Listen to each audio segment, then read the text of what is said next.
আসসালামু আলাইকুম। ওয়ালাইকুম আসসালাম রহমতুল্লাহ বরকাতুহ। জি বলেন। ঢাকা বাংলাদেশ থেকে বলতেছি। আমার একটা প্রশ্ন ছিল যে আমি শুনছি যে মেয়ে বাবুদের নাকি 7 দিনের মাথায় চুল ফালাইতে হয় না, আসলে এটা কতটুকু শরীয়ত সম্মত একটু জানতে চাচ্ছিলাম আর কি। যদি কন্যা সন্তান হয় তো সপ্তম দিনে চুল ফেলবেন কি না এই বিষয়ে একদল ওলামা বলছেন না, মেয়েদের মাথা মুন্ডন যেহেতু হাদিসে নিষেধ আছে সেই জন্য তাদের চুল ফেলা যাবে না। আরবরা অধিকাংশ এর উপরে আমল করে থাকে। কিন্তু আর একদল ওলামা বলছেন নবী সাল্লাল্লাহু আলাইহি ওয়াসাল্লাম যে মেয়েদেরকে নিষেধ করেছেন মাথা মুন্ডন ক্ষেত্রে, মাথা মুন্ডন করতে, সেই ক্ষেত্রে নাবালিকাদের ক্ষেত্রে বলেননি। বলেছেন নাহা রাসূলুল্লাহ সাল্লাল্লাহু আলাইহি ওয়াসাল্লাম, হাদিস রয়েছে, সাহাবী বলছেন নাহা রাসূল আন তাহলিকাল মারআতু রাসাহা। মহিলা বলেছেন, মারআতুন মানে মহিলা, হ্যাঁ, শিশু শিশু কন্যা নয়। সুতরাং এই নিষেধাজ্ঞার অন্তর্ভুক্ত নাবালিকা বা শিশু সপ্তম দিনের শিশু নয়। আর এই মতটিকে নেওয়া যেতে পারে। সুতরাং কেউ যদি সপ্তম দিনে মেয়েদের মাথা মুন্ডন করে, নাজায়েজ হারাম যারা বলেছেন তাদের মতটি আমার কাছে প্রাধান্যযোগ্য মনে হয় না। জি, আল্লাহ তাআলা আলাম। মাসলা ইখতিলাফি, যেই মতটিতে আপনার মনে প্রশান্তি হয়, কারণ সপ্তম দিনে মাথা মুন্ডন আরেকটি হাদিসে যেহেতু রয়েছে, সেখানে মেয়ে আর ছেলের ভাগ করা হয়নি। ইউমিতু আনহুল আজা বা ইউমাতু আনহুল আজা, কষ্টদায়ক বস্তু দূর করা, আর মাতৃগর্ভ থেকে যেই মাথার চুল নিয়ে ভূমিষ্ঠ হয়েছে সেটা দূর করা হাদিস দ্বারা প্রমাণিত। সুতরাং তাতে ছেলে মেয়ে দুটোকে সামিল করা যেতে পারে। আল্লাহ তাআলা আলাম। জি, প্রশ্ন করবেন শহীদুল ইসলাম হাসান। জি, আবার ফোনটা আনমিউট করে নিয়ে প্রশ্ন করুন।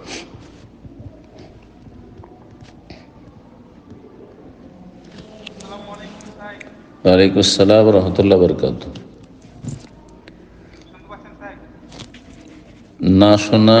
না শোনাটাই আসল, শোনাই যাচ্ছে না বললেই চলে। সাউন্ডের অবস্থা আসলে সুবিধা নয়, আমরা এই পর্যায়ে আপনাকে প্রশ্ন নিতে পারছি না। আপনি পরবর্তী প্রোগ্রামে আপনার মাইক্রোফোন চেক করে চেষ্টা করবেন ইনশাআল্লাহ। জাযাকাল্লাহ খায়ের। তো এই পর্যায়ে প্রশ্ন করবেন ফারজানা, আপনি প্রশ্ন করুন।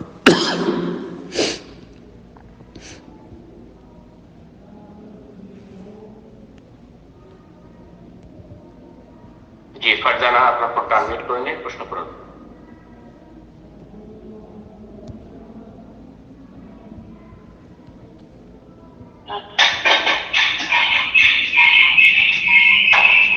আসসালামু আলাইকুম।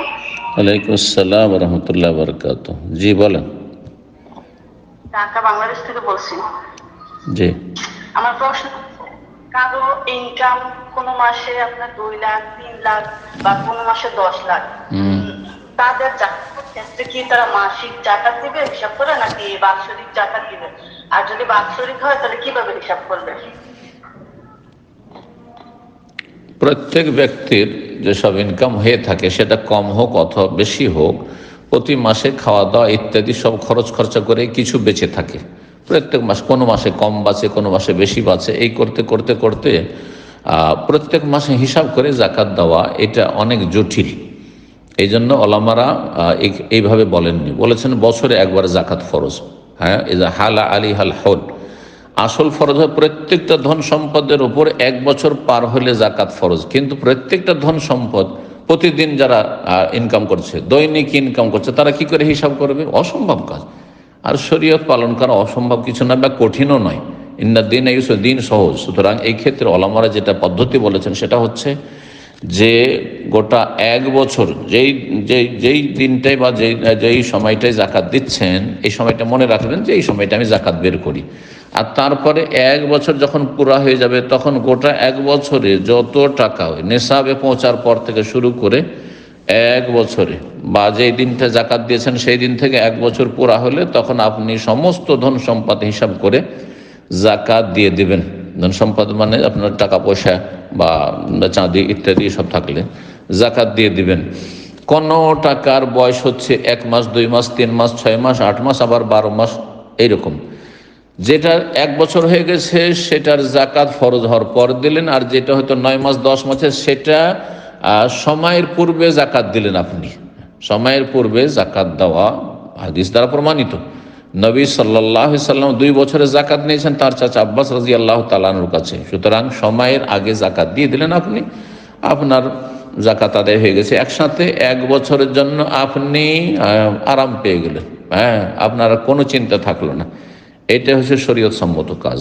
জি, আশা করি আমার উত্তরটি বুঝেছেন। জি, জাকাত বছরে একবার দেবেন, আর সেটা 1 বছর পুরা হোক আর নাই হোক, 1 বছরের জন্য হয়ে গেল এই ধন সম্পদটি। আবার যখন 1 বছর পুরা হবে তখন দেখবেন যে কতটা টাকা টোটাল হচ্ছে, আর সেটা তখন জাকাত দিবেন।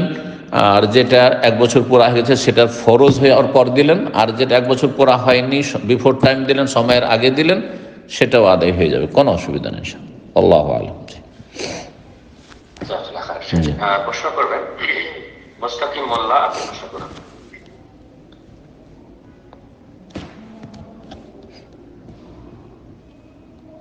জি, মুস্তাকিম মোল্লা, আপনার ফোনটা আনমিউট করে নিন, প্রশ্ন করুন।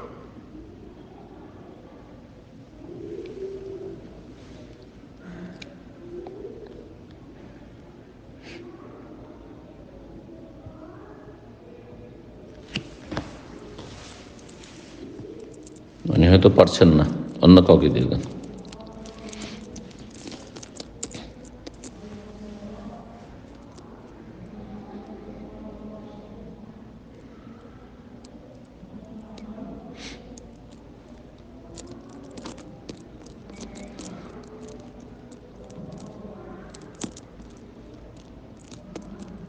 জি, শুনছেন? জি, আপনাকে ফাতেমা বেগম, আপনাকে অনুরোধ করবো আপনি ফোনটা আনমিউট করে নিন, প্রশ্ন করুন।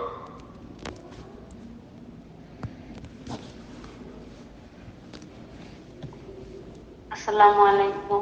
ওয়ালাইকুম আসসালাম ওয়া রাহমাতুল্লাহি ওয়া বারাকাতুহু। বলেন। শেখ, আমার জানার বিষয় হচ্ছে এই যে সূরা ফুরকানের ৭৪ নং আয়াতে যে যে দোয়াটা করে স্ত্রী সন্তানের জন্য, তো এখানে তো আমি একজন স্ত্রী লোক, তাহলে আমার স্বামী বেঁচে নেই, মারা গেছে, আমার শুধু একমাত্র একটা সন্তান আছে, তাহলে আমি এই সন্তানের জন্য কি আমি ওই দোয়াটা করতে পারবো কিনা? আর দ্বিতীয় হচ্ছে এখানে কি কোনো শব্দ চেঞ্জ করতে হবে কিনা? কোনো চেঞ্জ করতে হবে না। আজওয়াজনা মানে স্বামী হয়, আজওয়াজ মানে স্ত্রী হয়, শুধু স্ত্রী হয় না। রব্বানা হাব লানা মিন আজওয়াজিনা ওয়া যুররিয়াতিনা কুররাতা আয়ুন ওয়াজআলনা লিল মুত্তাকিন। আজওয়াজ মানে হচ্ছে জোড়া, যুগল, সেটা স্ত্রী হইতে পারে, আবার স্ত্রী যেন স্বামী হইতে পারে। সুতরাং একজন মহিলা যখন এই দোয়াটি করবে তখন তার স্বামী আর ছেলে মেয়ের জন্য দোয়া করছে, আর যখন একজন পুরুষ দোয়া করবে তখন তার স্ত্রী ছেলে মেয়ের জন্য দোয়া করছে। হাবলানা মিন আজওয়াজিনা ওয়া যুররিয়াতিনা। জি, এই ক্ষেত্রে আপনার সংশয় যে আমার স্বামী মারা গেছে, স্বামী মারা যাওয়ার পরে চক্ষু শীতলকারী হইতে পারে, সে যদি জান্নাতি হইতে পারে আর জান্নাতের সঙ্গী হইতে পারে তাহলে চক্ষু শীতলকারী, হ্যাঁ, আর না হইলে সে চক্ষু শীতলকারী নয়। আল্লাহ না করে অনেক বোনের রয়েছে তাদের স্বামীরা জাহান্নামী, বেনামাজি হয়ে মারা গেছে, বেদিন হয়ে মারা গেছে, নাস্তিক হয়ে মারা গেছে, অনেক আছে, বেদিন আছে যে বড় বড় শিরক করে কবর মাজার পূজার আকীদা নিয়ে মারা গেছে, জাহান্নামী তারা। তাহলে তারা সঙ্গী হবে না, তারা কুররাত আয়ন নয়। তো কুররাত আয়ন তো সে হতে পারছে না, দুনিয়া থেকে চলে গেছে, তখন আল্লাহ কুররাত আয়ন দেবেন, চক্ষু শীতলকারী অন্য নেক স্বামী দেবেন, নেক যুগল দেবেন জান্নাতে ইনশাআল্লাহ। জি, ভালো মানুষের সাথে বিয়ে দিয়ে দিবেন। জি, তো স্বামী ইন্তেকালের পরেও এই দোয়া করলে কোনো অসুবিধা নেই। রব্বানা হাব লানা মিন আজওয়াজিনা ওয়া যুররিয়াতিনা কুররাতা আয়ুন। তারপরে ছেলে মেয়েদের কথা তো আছে, যুররিয়াতিনা আছে। জি, আর কোরআনে কারিমে যেভাবে দোয়া আছে সেভাবে আপনি পাঠ করবেন। জি, প্রশ্ন করবেন মুস্তাকিম মোল্লা, আপনি প্রশ্ন করবেন।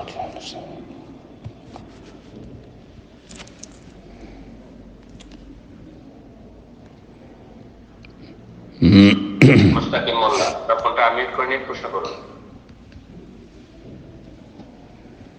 এরপর যা প্রশ্ন করবেন এস কে আব্দুল ওয়াহাব, আপনি প্রশ্ন করবেন। আসসালামু আলাইকুম। ওয়ালাইকুম আসসালাম ওয়া রাহমাতুল্লাহি ওয়া বারাকাতুহু। বলেন। আমি বগুড়ার অন্তর্ভুক্ত 3 কিলোমিটার লক্ষণপুর গ্রাম থেকে। কোন ডিস্ট্রিক্ট? কোন ডিস্ট্রিক্ট? হুগলি জেলা। হুগলি। বলেন প্রশ্ন। প্রশ্ন সম্মানিত শেখ, আমি স্বর্ণকার, সোনার কাজ করি।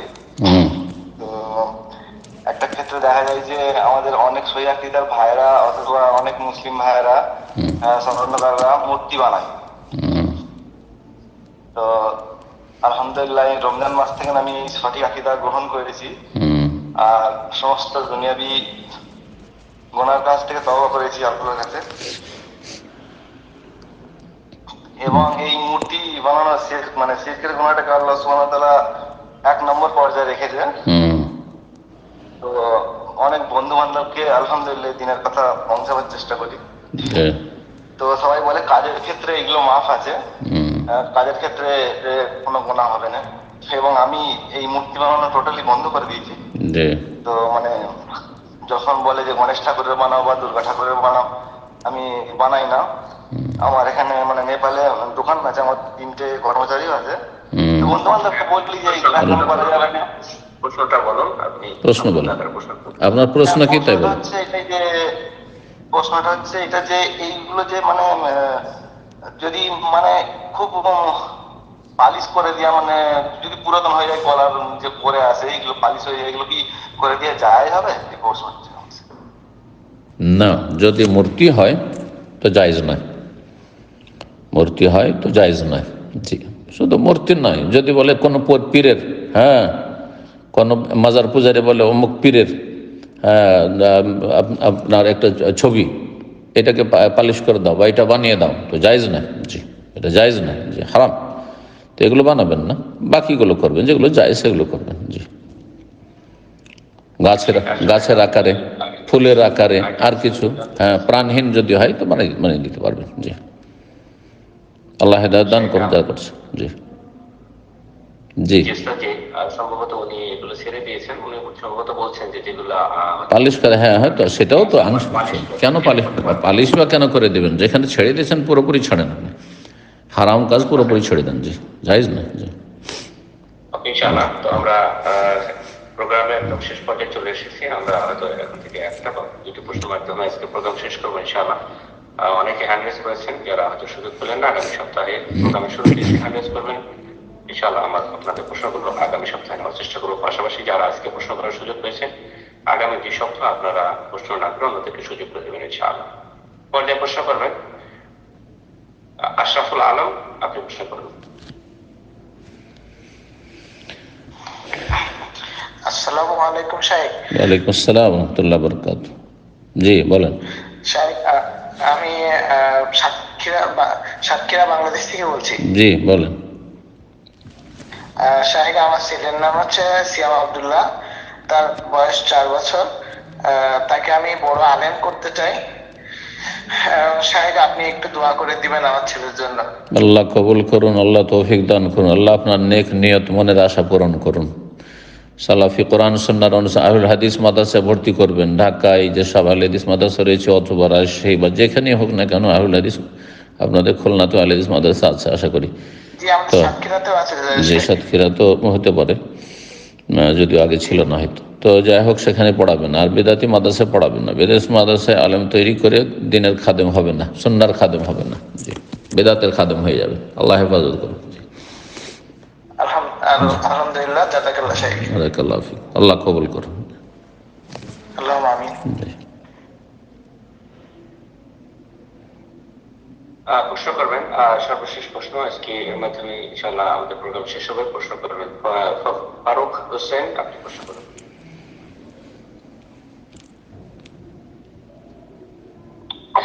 জি, আসসালামু আলাইকুম স্যার। ওয়ালাইকুম আসসালাম ওয়া রাহমাতুল্লাহি ওয়া বারাকাতুহু। জি বলেন। আমি পশ্চিমবাংলার নদিয়া থেকে বলছি। বলেন।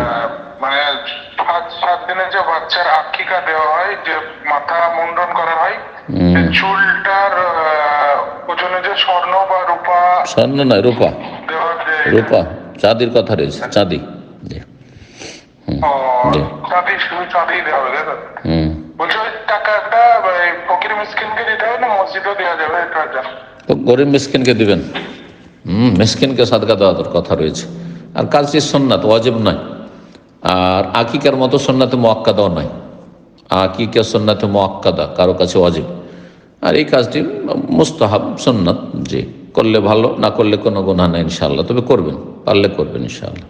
চাঁদি মানে রূপা, স্বর্ণ নয়। জি,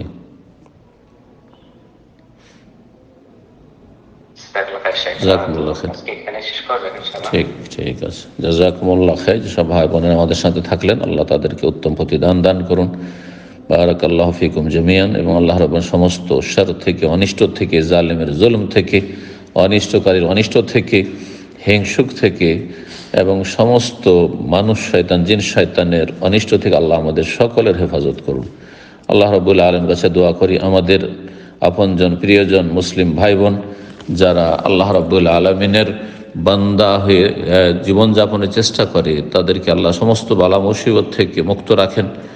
আর কেউ যদি বালা মুসিবতে থাকে তাদের বালা মুসিবতকে দূর করে দেন, অসুস্থ থাকলে তাদেরকে আরোগ্য দান করেন।